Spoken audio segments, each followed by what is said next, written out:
Good morning students, welcome to the Sir classes. I am Dr. Preeti and now I am discussing about the topic that is the ear. That is the one of the sense organ that helps in the hearings. Now we are discussing about the ear, and in the ear, the first we are discussing that the part of the ear. That is the part of the ear. That is, there are the three parts. That is the first one is the outer ear, middle ear, and the last one is the inner ear. These are the three parts of the ear. First, in the outer ear, the first is the component, or you can say the part, that is the pinna, and the second is the acoustic meatus, or you can say the auditory meatus. What is the function of the pinna? Pinna is just to collect the sound and to pass on to the auditory meatus. We are discussing with the diagram how the air is passed on to this and where the structure is present. But now we are discussing about some parts and the functions. The first one is the pinna. Pinna just to collect the sound vibrations and send to the auditory meatus and to the tympanic membrane. In the outer, this is tympanic membrane. Tympanic membrane is also under the outer ear, or you can say this is the mid part of the middle brain and the outer ear. This is the junction of this two ears. In the middle ear, there are the three pair of ossicles. The three pair of ossicles present in the middle ear. What are this? The first one is the malleus. First one is the malleus. Second one is the incus, and the third one is the stapes. These are the three ear ossicles present in the middle ear. The function of the ear ossicles, that is to amplitude the sound waves. You can hear the sounds from the distance, and this is with the help of the amplitude, or you can say amplification of the sound wave. These are the function of this. In the middle ear, we also discussing about the one structure, that is the eustachian tube. In the middle ear, the eustachian tube is also present in the middle ear. This eustachian tube connect the middle ear to the pharynx. This is present in between the middle ear and the pharynx. Because we are already heard about this, then we can enter the air drop in the ear, but we are filled into the pharynx. That why, because of this eustachian tube, because this connect the ear to the pharynx. Now we are discussing about the inner ear. In the inner ear, this is also known as labyrinth. This is also known as labyrinth. In the this inner ear, this labyrinth is divided into two parts. That is the bony labyrinth and the membranous labyrinth. The first one is the bony labyrinth and the membranous labyrinth. The bony labyrinth, we are discussing with the small diagram. This is not the actual diagram, but with the help of the, you can say, understanding the NCERT language, we have to discuss this. You can say this is our bony labyrinth, and inside the bony labyrinth we are having the membranous labyrinth. This is the bony labyrinth and this is the membranous labyrinth. The second line of the NCERT, that is the membranous labyrinth, is surrounded by the perilymph. That is surrounded by the perilymph. That means bony labyrinth having the perilymph. And the second thing about the membranous labyrinth, that membranous labyrinth having the endolymph. That is the endolymph. These two lines are important. That is the bony labyrinth and the membranous labyrinth. In the bony labyrinth, we are having the perilymph, and in the membranous labyrinth, we are having the endolymph. In this, we are discussing about the bony membranous, or you can say the perilymph. There are the two membranes, that is the Reissner membrane and the basilar membrane. These are the two membranes of the inner ear that divide the bony labyrinth into the two parts, that is the scala vestibuli and the second one is the scala tympani. These are the two parts, or you can say in this we are having the perilymph. That was pretty much clear because it divided the bony labyrinth. Only the bony labyrinth which is having the perilymph, or it is divided by the two parts, that is the sclera vestibuli and the sclera tympani. And the membranous labyrinth, this is in the three parts. The cochlea divided into three parts, that is the sclera vestibuli, sclera tympani and the scala media. Or you can say the media is having the endolymph. That means the membranous part further known as the scala media, or which is filled with the endolymph. Now we are further discussing about the structure of the cochlea. We are discussing about the scala vestibuli, scala tympani and the scala media. This is the part of the inner ear. Now we are discussing about the structure of the ear. So you can easily remind this outer ear, middle ear and the inner ear. Now the structure of the ear. In the structure of the ear, this is known as pinna. This is known as pinna. This pinna is further continue to the eustachian tube. This is pinna. This is the pinna. Okay. And the second part is the eustachian, or you can say auditory meatus. This is the tube which is present in the ear. This two part contain, or you can say this two part is the component of the outer ear. You can say the pinna and the auditory meatus, these are the part of the outer ear. After the outer ear, we are having this. This is the tympanic membrane. What is this? This is the tympanic membrane. This tympanic membrane is also known as eardrum. We also know that.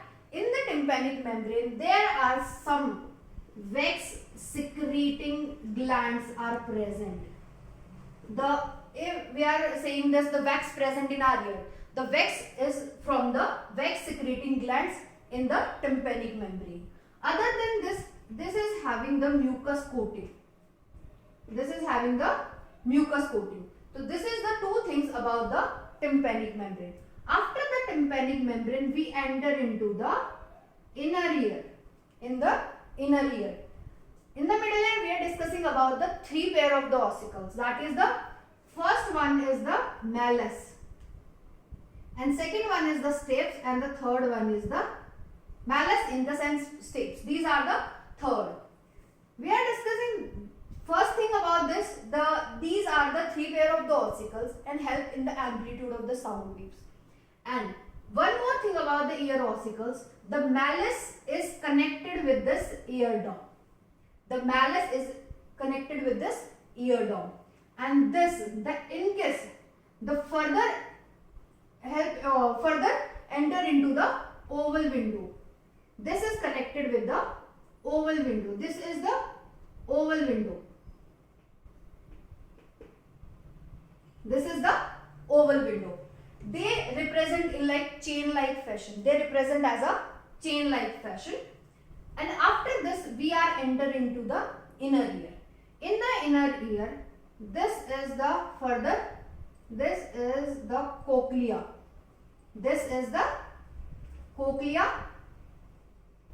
And this cochlea, and this cochlea having the three pair of the semicircular canal. They are perpendicular to each other. We are discussing more about these parts, but shortly we are discussing these. The cochlea, the oval window, the malleus, incus and the stapes. This is the malleus, this is the incus and this is the stapes. These are the semicircular canal. What is this? This is the semicircular canals. So this is about the structure of the ear. Now we are discussing about the structure of the cochlea. Now we are discussing about the structure of the cochlea. In the structure of cochlea, we are already discussed. The cochlea is divided by the two membrane, that is the Reissner membrane and the basilar membrane. The basilar membrane divided into the, basically on this membrane, this is divided into the three parts. This is the scala vestibuli, scala media, and the scala tympani. These are the three parts. In this, we are having this, the basilar membrane. This is the basilar membrane, or above the basilar membrane, we are having this hairs. This is the present on the basilar membrane. This is the hair, and this hair is along with this, or you can say near the afferent fiber. These are the afferent fibers, and these hairs are near the afferent fibers. And above this hair, we are having the tectoral membrane. What is this? This is the tectoral membrane. This is known as tectoral membrane. This is the basilar membrane. On the basilar membrane, we are having the organ of Cottyi. This is known as organ of Cottyi. We are having the organ of Cottyi. In the organ of Cottyi, we are having the hairs, and this hair near to the afferent fibers. Or we are in the further, we are mechanism of the hairing. We are discussing how the hair cells are present in the, how they help in the hairing. Now above the cochlea, in the diagram we are already see, the above the cochlea we are having the one apparatus. This is known as the vestibular apparatus. This is known as vestibular apparatus. Above the cochlea, we are having the apparatus. This is known as vestibular apparatus. In the vestibular apparatus, we are having two things. First, we have already discussed, that is the semicircular canals. This is the semicircular canals. And the second is the otolith. This vestibular apparatus help in the balancing of the body. That's why the most important, most frequently asked question, the air is help in the balancing of the question. Which part? That is the vestibular apparatus and the eustachian tube. This is the most important two organs or two structures in the ear that help in the balancing of the body. So, in the semicircular canal, first thing about the semicircular canal, this is right angle to each other. First, that is the right angle to each other. And the second, in the this is the semicircular canals. These are perpendicular to each other. And near this, we are having this. This is the swollen part at the end of the semicircular canals. This is known as crista ampullaris. This is the crista ampullaris. And this otolith having, though you can say this is known as macules, and macules having the two things. That is the saccule. First one is the saccules and utricles. And the saccules and utricles both form the, both having the receptors. And this receptors also helping in the body balance.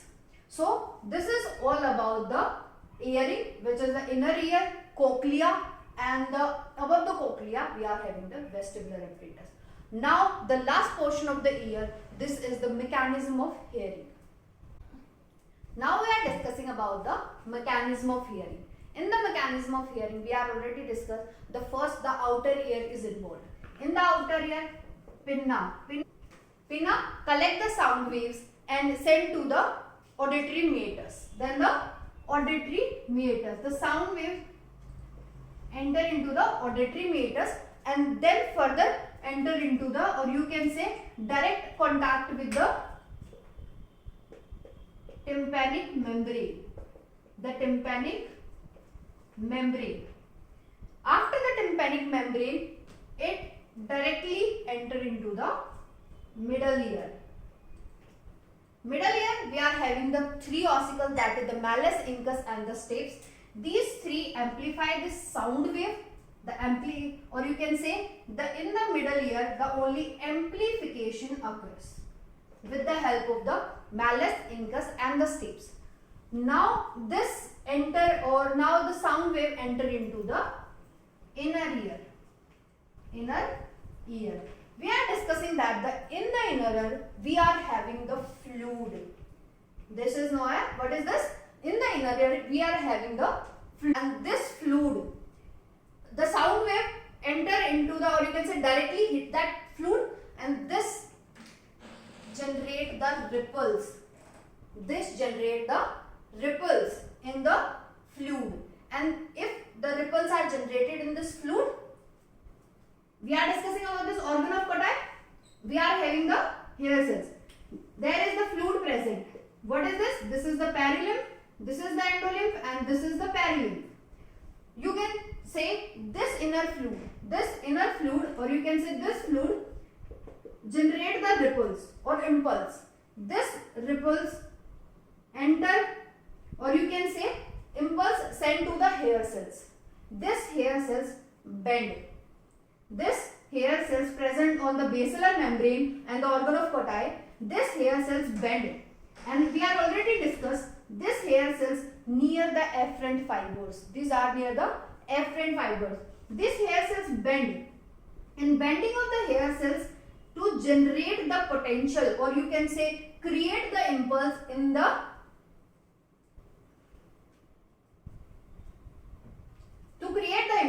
and send signal to this afferent fibers. This is the afferent fibers. In the fluid, sound wave generate the ripples or the impulse. This ripples send the signal to the impulse to this hairs. The hair cells are bent against the tectorial membrane, and this tectorial membrane, or you can say this hairs, send the signal to the afferent fibers. This afferent fiber further goes to the brain, and the brain recognize on the previous memories and recognize the hearing what we hear. Let's talk in the layman terms. In the layman terms, when the air enter into the pinna, that will enter into the auditory meatus. After the auditory meatus, it directly hit to the tympanic membrane. This directly hit to the tympanic membrane, and after the tympanic membrane, it enter into the middle ear. After that, in the middle ear, the sound waves is amplified and then enter into the inner ear. Then in the inner ear, we are having the fluid. In the fluid, the sound wave generate the ripples, and this ripples bend the hair against the tectorial membrane. And then signal sent to the afferent fiber. Why? Because they are too close to this hairs, and this impulse generated towards the afferent fiber, and this afferent fiber recognizes and sends signal to the brain, and then brain recognizes and sends signal to again to the ear, and we are hearing the particular sound. So this is all about the ear. If you have any doubt, any query, you can ask me anytime. We are just one message away. Thank you so much.